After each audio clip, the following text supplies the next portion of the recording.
नमस्कार। प्रभास अक्षर news network और आप सभी का स्वागत है। जल्द ही कश्मीर घाटी तक ट्रेन से पहुंचने का सपना पूरा हो सकेगा। हम आपको बता दें कि उधमपुर श्रीनगर बारामूला रेल लिंक परियोजना के मुख्य प्रशासनिक अधिकारी संदीप गुप्ता ने कहा है कि कटरा को रियासी से जोड़ने वाली सुरंग T33 के लिए ट्रैक बिछाने का काम पूरा हो चुका है। उन्होंने कहा है कि कटरा को रियासी से जोड़ने वाले 3.2 किलोमीटर लंबी सुरंग T33 के लिए गिट्टी रहित ट्रैक का काम पूरा हो गया है। अब अन्य यांत्रिक कार्य चल रहे हैं जो कि जल्द ही पूरे हो जाएंगे। उन्होंने कहा कि सारे काम पूरे होने के बाद ट्रायल रन और सुरक्षा जांच आदि की जाएगी। उन्होंने कहा कि यह प्रधानमंत्री नरेंद्र मोदी के विकसित भारत दृष्टिकोण को हासिल करने में एक मील का पत्थर साबित होगा। ये T33 अब काम पूरा हो चुका है। इसमें जो टनल बोरिंग का काम है, टनल का लाइनिंग का काम है, वो सारा काम समाप्त हो चुका है। जैसे आपने अंदर अभी शूट करके देखा है। इसमें अभी 3 तरह के काम चल रहे हैं। एक तो ट्रैक लिंकिंग का चल रहा था। जो ट्रैक लिंकिंग हमारी एक स्पेशल तरीके की ट्रैक लिंकिंग होती है। जनरली नॉर्मल ट्रैक में बेलास्टेड ट्रैक होता है। इस टनल में हमने बल्कि पूरे कटरा बनिहाल सेक्शन में मेंटेनेंस को मद्देनजर रखते हुए कि ज़्यादा मेंटेनेंस की ना जरूरत पड़े, हमने बैलेंसेस ट्रैक का प्रोविजन किया, जिसे कंक्रीट का ट्रैक कहते हैं, जिसको मेंटेनेंस करने की बहुत कम जरूरत पड़ती है। तो वो स्पेशल तरह का ट्रैक है और ट्रैक का काम पूरा हो चुका है। आप जैसे देखा काम खत्म हो गया, लेकिन कई सारी रियल एक्टिविटीज बची होती हैं, जैसे कि रेल पे डिस्ट्रेसिंग करना होता है, कुछ एटी वेल्डिंग करनी होती है रेल को, उसके फाइनल पैरामीटर बनाने होते हैं। वो काम अभी चल रहा है। दूसरा, इसमें 3 तरह के काम और चल रहे हैं। एक इलेक्ट्रोमैकेनिकल वर्क्स होते हैं, जैसे टनल वेंटिलेशन है, टनल लाइटिंग है, उसे फायर हाइड्रेंट का काम है, वो अभी काम चल रहे हैं, काफ़ी बिल्कुल कंप्लीशन की तरफ है। एक ऊपर जो हमारा इलेक्ट्रिफिकेशन का काम होता है, जो ट्रैक्शन से हम ट्रेन चलाएंगे, वो ROCS है, रिजिड ओवरहेड कंडक्टर सिस्टम है, वो उसका काम चल रहा है, वो भी करीब करीब पूरा होने जा रहा है। और तीसरा काम हमारा होता है इसमें टेलीकॉम का, जो ITC कहते हैं, इंटीग्रेटेड टेलीकॉम सिस्टम, वो काम भी हमारे चल रहे हैं। और उधर हमारा कटरा में नॉन इंटरलॉकिंग काम चल रहा है, जो कटरा रियासी सेक्शन हमारा बचा है उसको इंटरकनेक्ट करने के लिए। तो ये बहुत जल्द हमारे काम पूरे हो जाएंगे। सर, कितना बड़ा इंजीनियरिंग चैलेंज था, क्योंकि सबसे ज्यादा समय जो है आखिर तक यहीं पे काम चला। ऐसा देखिए, अगर आपको जैसे पता ही है कि जो कटरा बनिहाल सेक्शन 111 किलोमीटर लंबा है, इसमें 8 ब्लॉक सेक्शन है। बनिहाल से लेकर के संगलदान तक ऑलरेडी कमीशन हो चुका है, ट्रेनें चल रही हैं। और संगलदान से रियासी भी 1 जुलाई को हमको सेफ्टी सर्टिफिकेट मिल गया था, वो भी काम खत्म हो चुका है। तो सिर्फ जो आखिरी लिंक है जो वैली को मेनलैंड से जोड़ेगा, वो कटरा रियासी ही बचता था। कटरा तक ऑलरेडी ट्रेन आती है। कटरा रियासी 17 किलोमीटर का सेक्शन है। ये काम इसलिए बचा था, इसमें बाकी बहुत बड़े बड़े स्ट्रक्चर हैं। एक आंजी केबल स्टेट ब्रिज है, वो भी काम पूरा हो चुका है। टनल T33 में एक बहुत बड़ा टेक्निकल चैलेंज था हमको। इस टनल में एक बहुत बड़ा जो मेजर ग्लोबल थ्रस्ट है, इसको हम मेन बाउंड्री थ्रस्ट कहते हैं, वो उसको हम क्रॉस कर रहे हैं। वो करीब 400 मीटर का लंबा थ्रस्ट था। उसको टैकल करने में हमको काफ़ी चैलेंजेस आए। हम लोग जिस टेक्निक से काम करते हैं टनलिंग में, उसको NATM कहते हैं, न्यू ऑस्ट्रियन टनलिंग मेथड, उसी टेक्निक से हम लोग उसको टैकल कर रहे थे, जो हम टैकल नहीं कर सके, क्योंकि जो मेन बाउंड्री थ्रस्ट के बीच में स्ट्राटा है, वो बिल्कुल पानी की तरह है। उसको हम टेक्निकल भाषा में विस्को इलास्टिक प्लास्टिक मीडियम कहते हैं, कि उससे कोई स्टैंड अप टाइप नहीं होता। आप समझ लीजिए, हमें वो 400 मीटर की टनलिंग एक तरह से पानी में करनी थी। तो उसको करने के लिए हमें एक नई टेक्निक यूज करी है। नई तो नहीं है, वो पहले ही वर्ल्ड में यूज की गई है, इंडिया में हमने पहली बार करी है। उसे कहते हैं आई सिस्टम ऑफ टनलिंग, यानी ITM। अगर वो नहीं करते तो एक ही तरीका था, हम ग्राउंड फ्रीजिंग टेक्निक यूज करते, जैसे कि आप पानी को बर्फ जमा देते हैं, उसको काट लेते हैं। इस पे जो हमने सिस्टम बनाया है, इस पे एक्सटेंसिव प्री सपोर्ट करते हैं, पाइप प्रूफिंग करी, उसकी हमने केमिकल ग्राउंडिंग करी, उसके फेस को बोल्ट किया, उसको केमिकल ग्राउंड किया, स्टेटा को कंसोलिडेट किया, जैसे जमा देते हैं, फिर उसको हमने स्लाइसेस में काटा और उसको धीरे धीरे हम आगे बढ़े।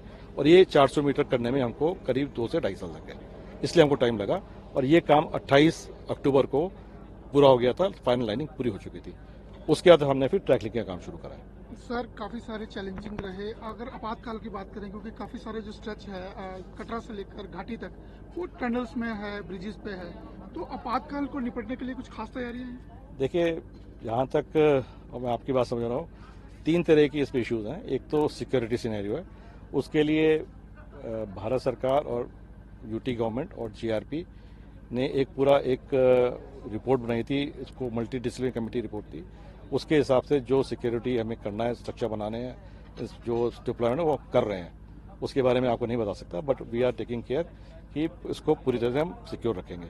दूसरा होता है जब ट्रेन ऑपरेशंस में कोई ऐसा इश्यू आ जाए कि कोई हादसा हो जाए या कोई अनटूवर्ड इंसिडेंस हो जाए तो पैसेंजर्स को कैसे रेस्क्यू करेंगे, उसके लिए हमने यहाँ पर एक प्रॉपर सिस्टम बनाया हुआ है। हमारे पास करीब 8 टनल्स हैं जिनकी लेंथ 3 किलोमीटर लंबी है। उस पर हमने पैरेलल एस्केप टनल बनाई है, जिससे कि अगर कोई ऐसा हो तो आदमियों पैसेंजर्स की सेफ रेस्क्यू रिलीफ के लिए वो काम आएंगे। सर जैसे कि रियासी में पहले कोई स्टेशन नहीं था, हमारा जो नियर बाय स्टेशन था वो कटरा वैष्णो देवी था। तो ट्रेन जब हमारे स्टेशन रियासी में या आगे 2-3 स्टेशन है वहाँ पहुँचेगी तो इससे एक तो टूरिज्म को सर बूस्ट मिलेगा और दूसरा हमारे जो इलाके की इकोनॉमी भी बढ़ेगी।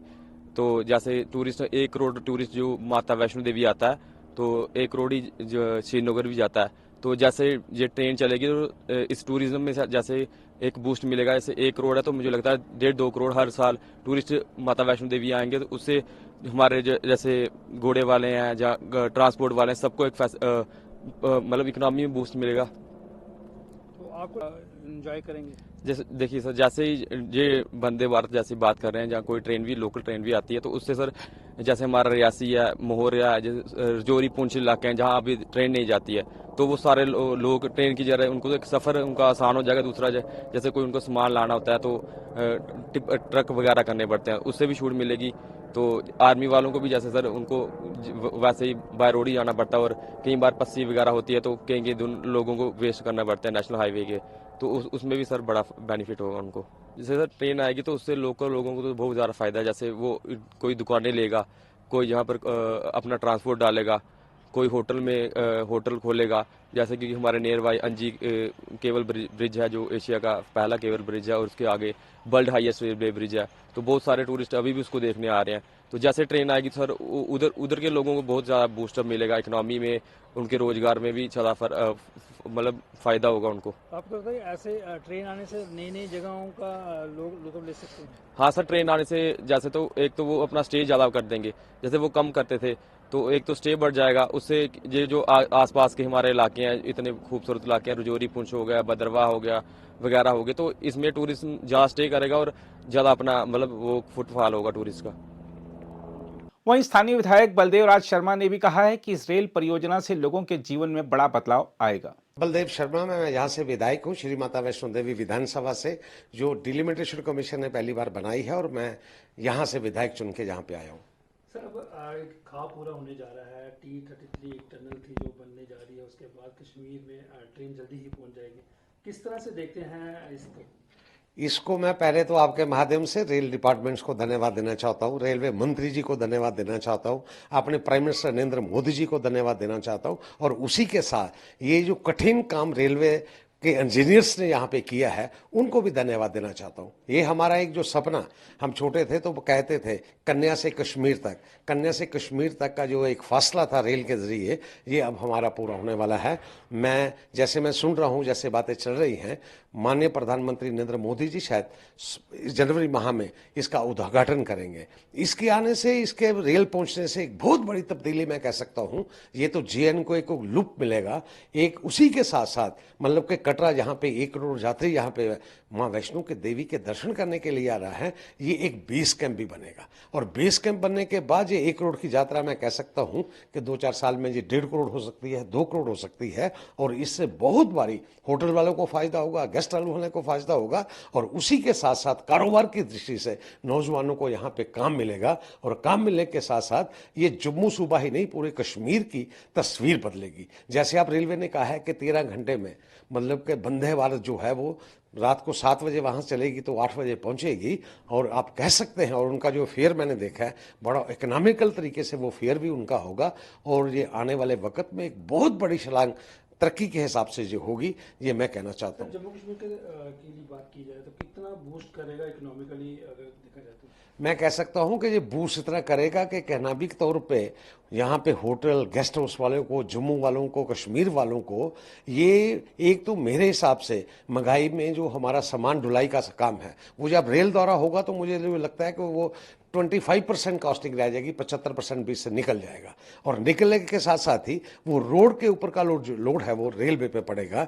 और ये आने वाले वक्त में एक बहुत बड़ा फायदा जो होने वाला है, आपके माध्यम से मैं रेल डिपार्टमेंट्स को और खासतौर पर मंत्रालय को यहाँ से एक डिमांड भी रखना चाहता हूँ कि ये रेल के साथ साथ वो DMU जो हमारी है वो संगलदान से होती हुई, रियासी से होती हुई ये कटरा तक जरूर वहां पे ये चलाएं, ताकि उससे वहां के लोकल्स लोगों को फायदा पहुंचे और लोकल लोगों को फायदा पहुंचने के साथ साथ वो उनका आने जाने का जो रास्ता है वो सुगम हो। और ये एक परिवर्तन मैं आपको कह सकता हूं, डिस्ट्रिक्ट रियासी जो है बड़ी ऊंचाई तक जाने वाला है, क्योंकि डिस्ट्रिक्ट रियासी में ही वो आपका जो ब्रिज है, हाईएस्ट ब्रिज जो है कौड़ी का, वो इसी में है। और मैं मानता हूं आने वाले दिनों में कि डिस्ट्रिक्ट रियासी और कटरा को बूस्ट मिलेगा, हमें क्लाइंटेज और हमें टूरिस्ट मिलेगा। जो पुंछ और रजौरी वाले लोग भी हैं वो 20 अब कटरा को या रियासी को मान के कश्मीर की तरफ जाएंगे। ये एक बहुत बड़ा चैनल मैं कह सकता हूं कि खुलने वाला है। लोगों का रोजगार बढ़ेगा। बिल्कुल आपने ठीक कहा।